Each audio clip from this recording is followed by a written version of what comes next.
Salut les amis, j'espère que vous allez bien. Aujourd'hui, je vous propose une vidéo sur les 5 meilleures chaussures de la rentrée 2019-2020. C'est parti. Et on commence ce top 5 avec le retour de la F50, donc la F56 Plus.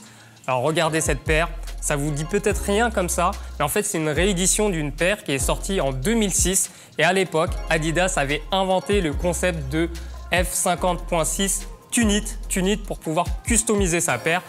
À l'époque, on pouvait changer la coque de sa chaussure comme un téléphone portable. C'est un peu comme la glitch. Et aujourd'hui, donc quasiment 13 ans plus tard, la paire revient donc, avec ce format-là. Donc là, on ne peut plus la changer. Malheureusement, on ne peut plus changer la coque. Mais par contre, on retrouve, là, vous voyez cette languette qui permettait de cacher les lacets. Donc pour cette paire, on retrouve le cuir synthétique. On n'est pas sur du cuir naturel, mais c'est vraiment exactement la même chose. Le côté plastifié qu'on pouvait retrouver en 2006. Et la nouveauté, c'est la semelle.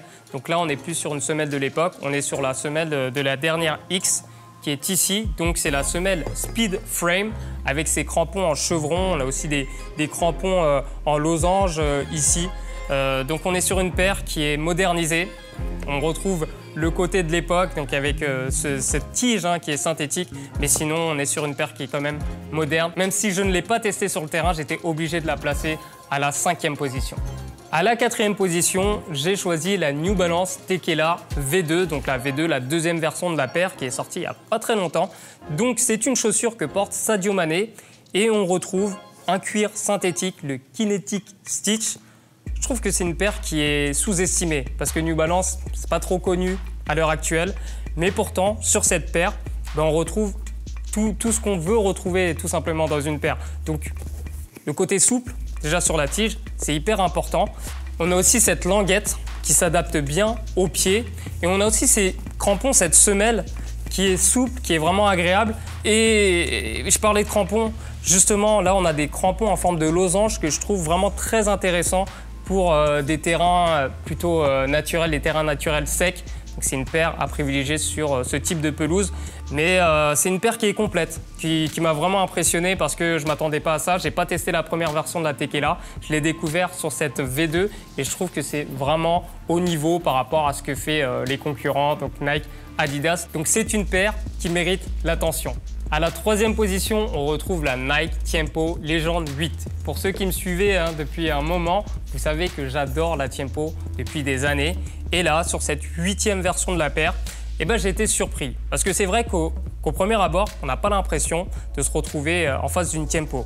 C'est une chaussure en cuir, toujours en cuir de kangourou, mais ce cuir a été modifié. On a de nouvelles technologies. Donc vous voyez là, ce motif en diamant. Et on retrouve aussi le quad fit. Donc le quad fit, ça permet justement d'être encore plus à l'aise à l'intérieur. Mais c'est vrai qu'on perd le côté cuir. Parce que quand je joue avec cette Tiempo, au départ, je n'ai pas l'impression d'être dans une Tiempo. Mais le confort y est. Le confort y est. On a aussi cette languette avec du knit. Donc le knit, c'est cousu d'une seule pièce. C'est aussi très agréable. Et au final, ça fait vraiment, ça fait le travail. Ça fait le travail parce qu'on est à l'aise, parce que la semelle, elle est aussi agréable. C'est la même semelle que sur la Tiempo Legend 7. C'est souple, c'est la semelle Hyper Stability. C'est souple. Moi, je préfère jouer avec des crampons AG parce que je joue surtout sur synthétique. Parce que des crampons, là, c'est ce que j'aimais pas en fait sur la dernière version, de retrouver des lamelles, des choses comme ça. Moi, je suis pas très lamelle. Donc, c'est pour ça que je privilégie la semelle AG avec des crampons ronds, conique. Donc c'est vraiment, ça fait le travail sur un terrain synthétique. Mais au final, cette Tiempo, même si visuellement, ça ressemble plus au Tiempo de l'époque, sur le terrain, on est toujours aussi à l'aise. Et moi, je la valide complètement et je la mets à la 3e position. À la 2e position, on retrouve l'Adidas Nemesis 19 Plus.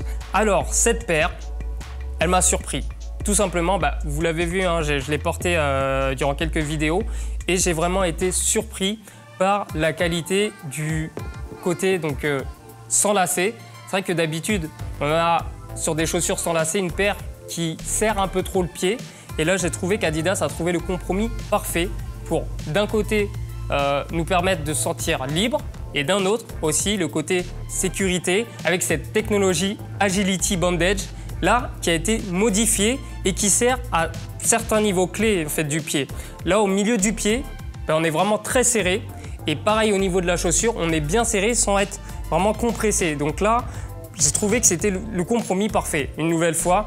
Et donc on retrouve une nouvelle semelle donc, qui est scindée en deux comme la Mercurial. Donc là, c'est la Torsion Frame qui a été donc coupée en deux, mais ça ne se ressent pas sur le terrain. Moi, j'étais vraiment à l'aise. En plus, j'ai joué avec sur des terrains synthétiques, alors qu'on privilégie plutôt les crampons FG sur les terrains naturels secs.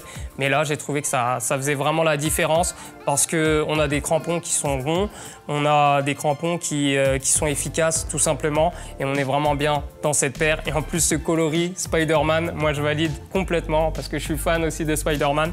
Mais voilà, on est sur une chaussure qui est très intéressante et c'est pour ça que je l'ai placée à la deuxième position de mon classement.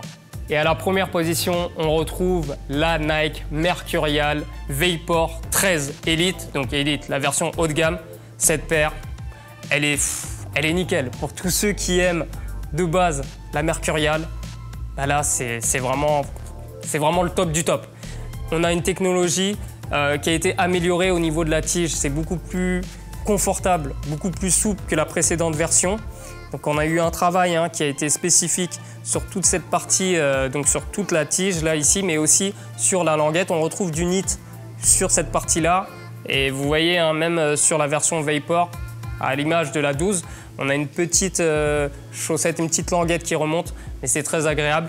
On a aussi ces crampons avec cette semelle qui est scindée en deux, et je trouve que c'est beaucoup plus agréable que la version précédente également.